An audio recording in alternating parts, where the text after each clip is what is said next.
When I went to my doctor that day in late July, it's a doctor in New Jersey where I grew up, and then he sent me to a local hospital to do a CAT scan and an MRI.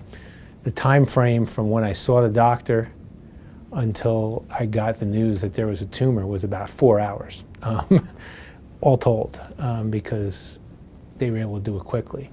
I didn't have any family with me other than after a CAT scan was done that showed an irregularity, they immediately asked me to do an MRI. At that point, I got a hold of my brother, David, who happens to live nearby this hospital in New Jersey. He came over essentially right at the time that the neurologist told me about the growth. And then my wife came later. So I didn't have a lot of family. It was essentially me, David, and then ultimately Diane.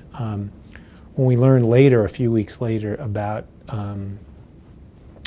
once the biopsy had been done and what the nature of it was, then I had a chance to have family around. And it was kind of in a little bit of a process, because initially, right after the biopsy, which took a while before they could do a biopsy, but right after the biopsy, the initial thought was that it was a grade 3 tumor.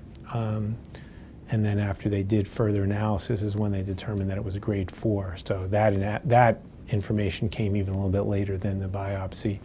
My daughter, my oldest daughter, Margie, and my wife, Diane, were with me then. And it's not easy to hear that news. You have certain expectations, and then you hear that it's going to be a tougher fight. But I was glad that I had both Diane and Margie with me, that we were all together when we got that news. As far as I was told, I don't think grade 1 exists. Brain tumors are classified as grade 2, grade 3, and grade 4, with grade 2 being the least aggressive and grade 4 being the most aggressive. So it was initially sort of estimated that mine would be a grade 3. The initial reports from the biopsy seemed to confirm that. When it turned out that they did further analysis of the biopsy, it was a more aggressive tumor than was expected, and in the category of the most aggressive tumors.